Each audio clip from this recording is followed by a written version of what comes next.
اول جس کو کہتے ہیں جو جس میں بچہ دانی جو ہوتی ہے، تو کسی ایک کافر نے حضور صلی اللہ علیہ وسلم کے اوپر وہ تمام ناپاکی لا کر ڈال دی۔ حضور صلی اللہ علیہ وسلم کعبے میں نماز پڑھ رہے ہیں تو آپ کو گلے میں ڈال کر اس طرح آپ کو کھینچا کہ آپ کی سانس رک گئی، حضور صلی اللہ علیہ وسلم کی سانس رک گئی، اتنا مطلب زور سے فندہ کھینچا۔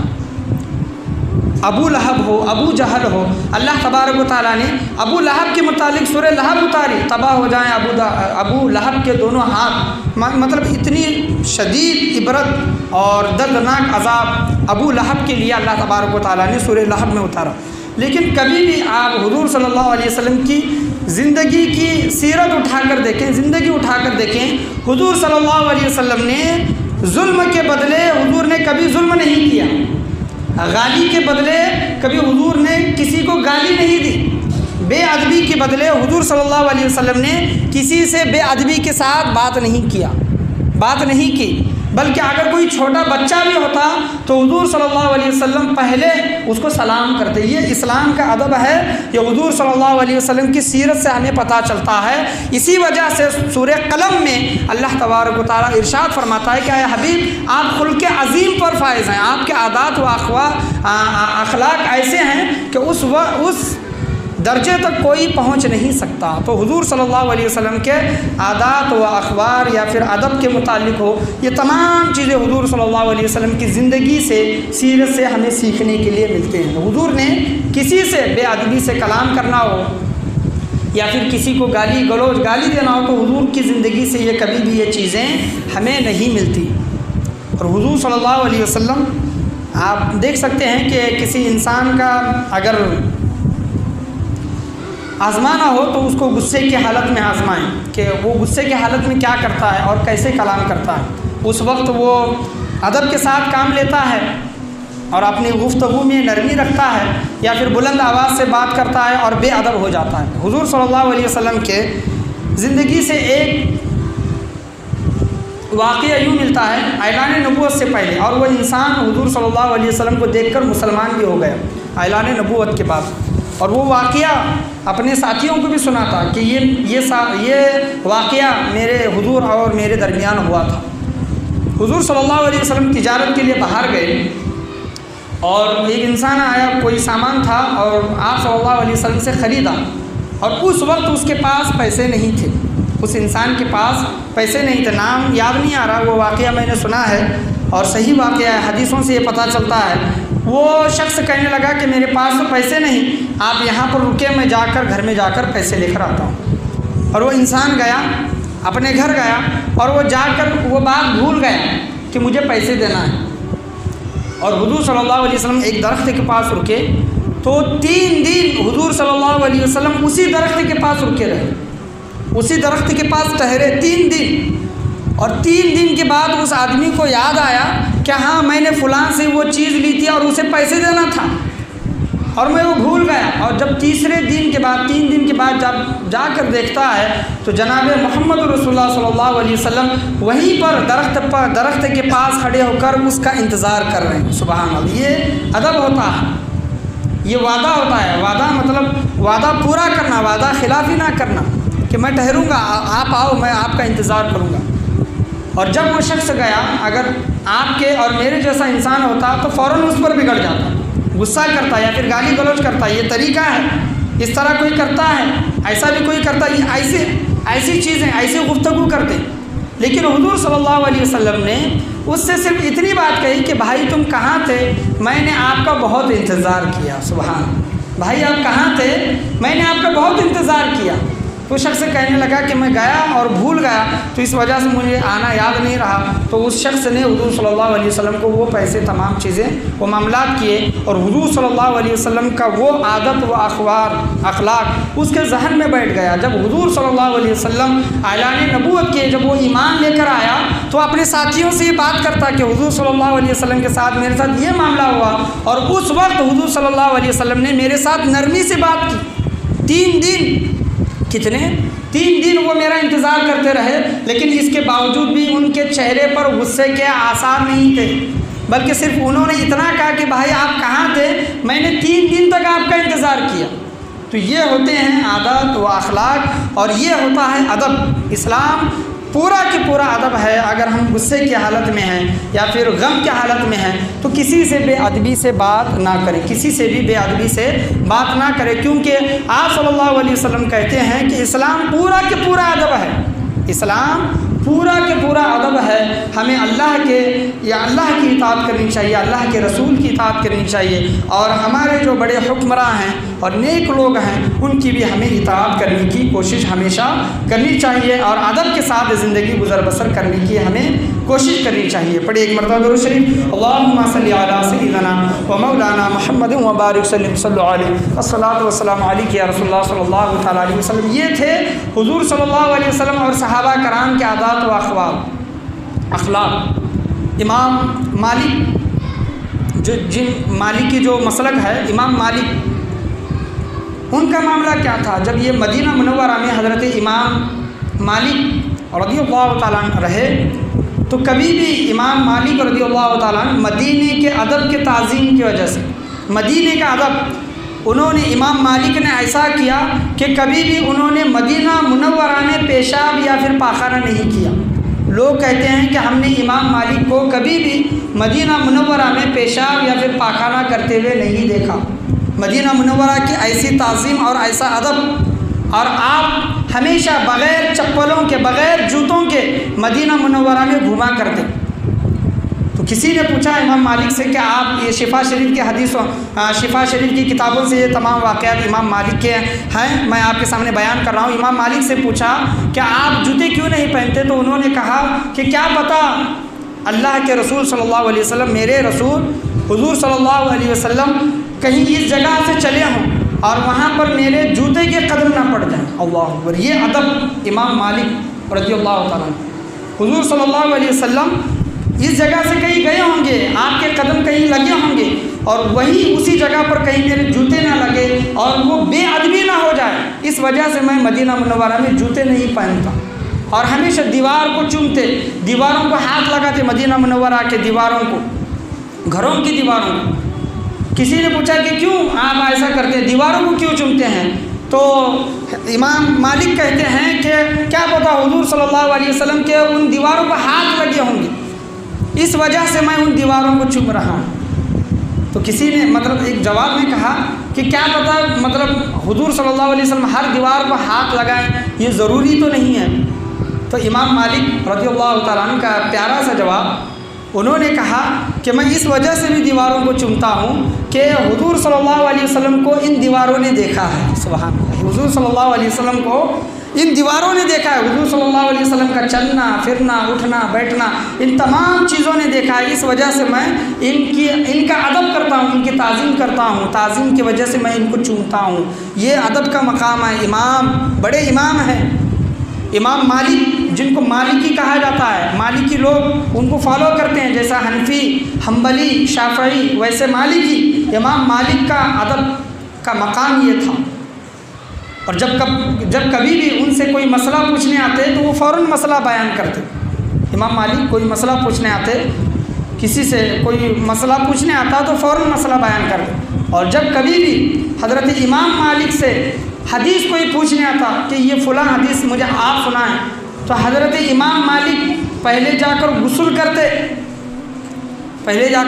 کرتے، دوسرے کپڑے، نئے کپڑے پہنتے، اگر نئے کپڑے ہیں تو نئے کپڑے پہنتے، اور عطر خوشبو لگا کر حضور صلی اللہ علیہ وسلم کی حدیث سنایا کرتے۔ یہ ادب تھا، حدیث کا ادب۔ امام مالک رضی اللہ تعالیٰ حدیث کا ادب اس طرح کرتے کہ جب کبھی حدیث کا درس دینا ہو تو پاک ہیں، طہارت ہے، لیکن پھر بھی غسل کرتے، حدیث کریمہ کی ادب میں اچھے کپڑے پہنتے، خوشبو لگاتے، پھر حدیث کا درس دیتے۔ امام مالک رضی اللہ تعالیٰ، آپ ایک مرتبہ حدیث کا درس دے رہے تھے تو آپ کو بچھو نے 70 مرتبہ ڈنک مارا، آپ کو تکلیف ہوئی، 70 مرتبہ ڈنک مارا۔ لوگوں نے دیکھا کہ امام مالک حدیث کا درس دے رہے ہیں اور آپ کو بچھو ڈنک مار رہا ہے، آپ ہلچل نہیں کر رہے ہیں۔ تو بعد میں کسی نے آپ رضی اللہ تعالیٰ عنہ کو پوچھا کہ آپ کو بچھو نے ڈنک مارا، آپ نے ہلچل کیوں نہیں کی؟ تو امام مالک رضی اللہ تعالیٰ عنہ بیان کرتے ہیں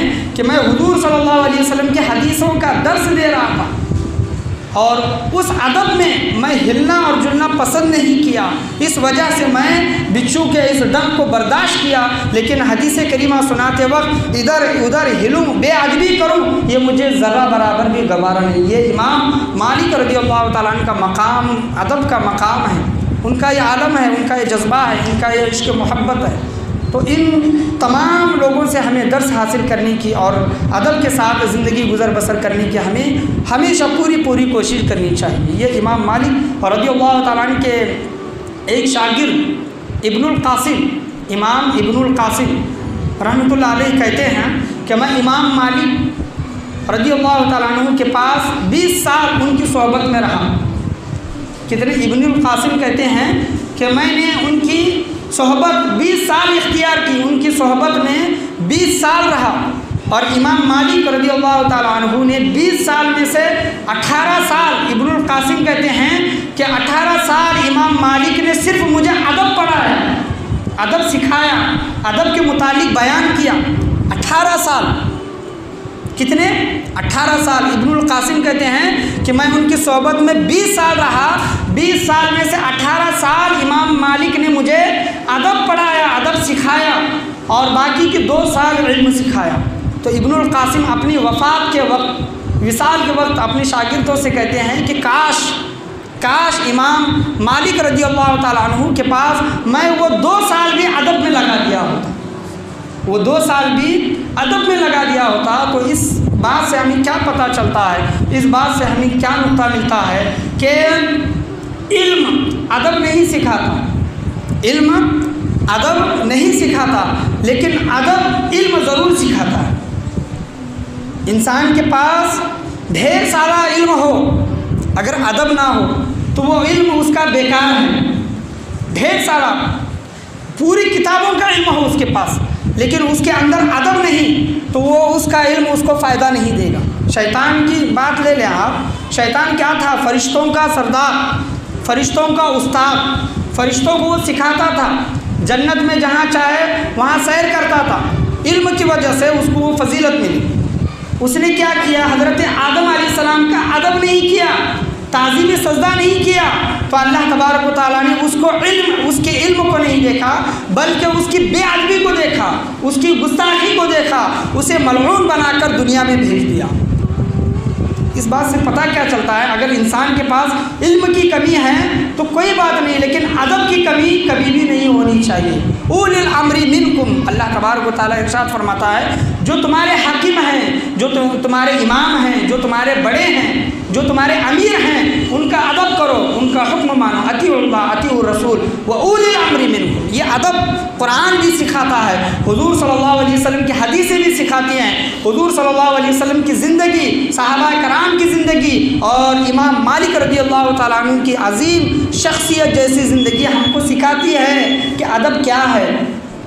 بزرگان دین فرماتے ہیں کہ علم اور ادب کے متعلق فرماتے ہیں، آپ آٹا لے لیں، آٹا جتنا ہوتا ہے آٹا، اور آٹے کا اگر ذائقہ بدلنا ہو، آٹے میں اگر ذائقہ کچھ پیدا کرنا ہو تو اس آٹے میں اس زیادہ آٹے میں تھوڑا نمک ڈال دیں، کرتے ہیں نا، گھر کی عورتیں کرتے ہیں، آٹے میں تھوڑا نمک ڈالتی ہیں تو آٹے کا ذائقہ بدل جاتا ہے، ٹیسٹ بدل جاتا ہے۔ تو بزرگان دین فرماتے ہیں کہ ادب اسی طرح کا ہونا چاہیے، ادب آٹے کی طرح، اور علم اگر نمک کے برابر بھی ہے تو اس کو وہ فائدہ دے گا، جس طرح نمک آٹے کو فائدہ دیتا ہے، آٹے کا ذائقہ بدلتا ہے، اور ادب انسان کے اندر جتنا زیادہ ہوگا اللہ تبارک و تعالیٰ اس کو اتنا عطا کرے گا، چاہے وہ استاد کا ادب ہو، پیر و مرشد کا ادب ہو، ماں باپ کا ادب ہو، چاہے وہ استاد مدرسے کے نہیں بلکہ اسکول کے ہی کیوں نہ ہو، آپ ان کے پاس کتنا ہی کیوں نہ پڑھے ہو، کوئی بھی مسجد کے امام ہو، ادب جتنا زیادہ ہوگا اللہ تبارک و تعالیٰ اس کو اتنا زیادہ نوازے گا۔ ادب کی وجہ سے اللہ تبارک و تعالیٰ بہت سی چیزوں کو نوازتا ہے، اور اس کے پاس اگر علم کی کمی بھی ہوگی تو اللہ تبارک و تعالیٰ اس علم میں برکت عطا کرتا ہے، برکت عطا کرتا ہے، دنیا و آخرت میں اس کو فتح و کامرانی ملتی ہے۔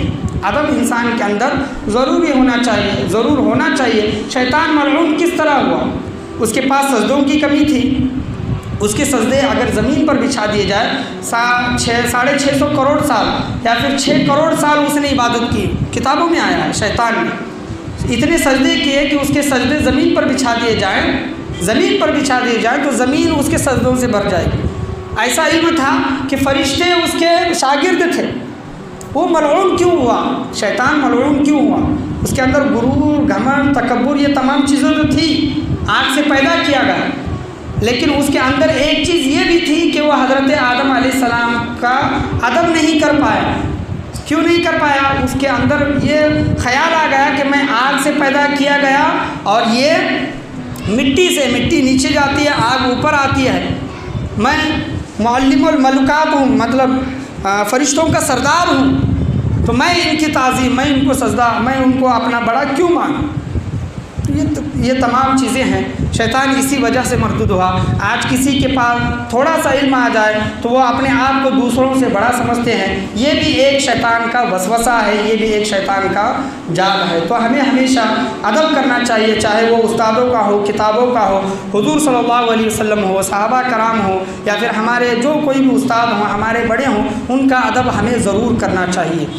اگر ادب نہیں کرتے، علم ڈھیر سارا ہے تو وہ اس کا علم اسے کچھ بھی فائدہ نہیں دے گا۔ آج آپ کسی کا ادب کر رہے ہیں تو آپ کا ادب کوئی اور کرے گا، آپ کی تعظیم و تکریم کوئی اور کرے گا۔